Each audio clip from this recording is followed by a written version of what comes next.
بسم اللہ الرحمن الرحیم۔ محترم دوستوں، عزیز ساتھیوں، محرم الحرام کے روزوں کی فضیلت کیا ہے؟ اس مہینے میں کتنے روزے رکھنا چاہیے اور کب تک رکھنا چاہیے؟ اس لیے کہ کچھ لوگ یہ سمجھتے ہیں کہ محرم کے مہینے میں 1 محرم سے لے کر 10 محرم تک ہی روزے رکھے جاتے ہیں، اس کے بعد روزے نہیں رکھے جاتے۔ تو اس بارے میں صحیح بات کیا ہے، صحیح مسئلہ کیا ہے؟ اور اسی طرح محرم کے روزوں کی نیت کس طرح کرنا چاہیے اور کب تک کر سکتے ہیں؟ تو آج ہم اسی پر بات کرنے والے ہیں۔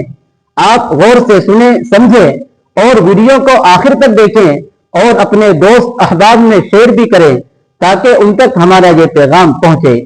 دیکھیے، ماہ محرم بڑی عظمت اور بڑی شان والا مہینہ ہے۔ اس مہینے میں روزے رکھنے کی بڑی فضیلت حدیثوں میں آئی ہے۔ آپ صلی اللہ علیہ وسلم نے اس مہینے میں روزے رکھنے کی ترغیب دی ہے، جیسا کہ حضرت ابو ہریرہ رضی اللہ تعالی عنہ سے روایت ہے۔ آپ فرماتے ہیں کہ اللہ کے رسول صلی اللہ علیہ وسلم سے پوچھا گیا، ای الصیام افضل بعد شہر رمضان، کہ رمضان کے روزوں کے بعد سب سے افضل، سب سے زیادہ فضیلت والے روزے کون سے ہیں؟ تو آپ صلی اللہ علیہ وسلم نے ارشاد فرمایا، افضل الصیام بعد شہر رمضان صیام شہر اللہ المحرم، کہ رمضان کے روزوں کے بعد سب سے زیادہ افضل، سب سے زیادہ فضیلت والے روزے اللہ کے مہینے محرم کے روزے ہیں۔ ایک اور حدیث شریف میں ہے، من صام یوما من المحرم فلہ بکل یوم 30 یوما، کہ جو شخص محرم کے مہینے میں 1 روزہ رکھے گا تو اسے 1 روزے کے بدلے میں 30 روزوں کا ثواب دیا جائے گا۔ اس لیے میرے پیارے دوستوں، محرم کے مہینے میں روزے رکھنے کی بڑی فضیلت ہے، اس لیے جتنا ممکن ہو، جتنی آسانی ہو، اس مہینے میں روزے رکھنے کا اہتمام کرے۔ یہ نفل روزے ہیں، ان کا بڑا ثواب ہے۔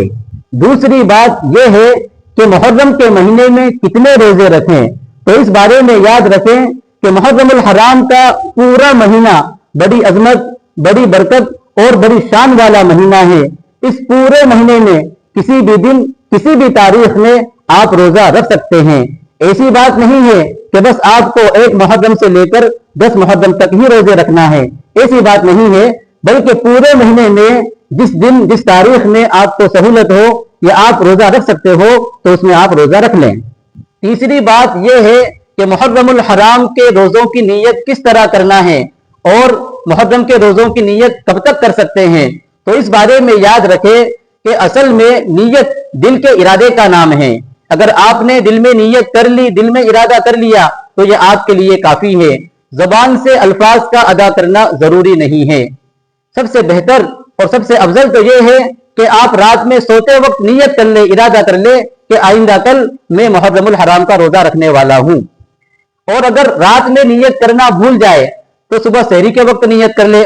اور اگر کوئی شخص رات میں نیت کرنا بھول گیا ہو اور سحری کے وقت اس کی آنکھ نہ کھلی ہو اور وہ 9-10 بجے کے قریب بیدار ہوا ہو، تو اب سوال ہوتا ہے کہ وہ شخص نیت کب کرے گا؟ تو اس بارے میں یاد رکھے کہ محرم کا روزہ نفل روزہ ہے اور نفل روزے کی نیت زوال سے پہلے تک کر سکتے ہیں۔ اس لیے اگر کوئی شخص رات میں نیت کرنا بھول گیا ہو اور سحری کے وقت اس کی آنکھ نہ کھلی ہو، 9-10 بجے وہ نیند سے بیدار ہوتا ہو، تو وہ زوال آفتاب یعنی سورج کے زوال ہونے سے پہلے وہ روزے کی نیت کر سکتا ہے۔ اللہ تبارک و تعالی عمل کی توفیق عطا فرمائے۔ السلام علیکم ورحمۃ اللہ وبرکاتہ۔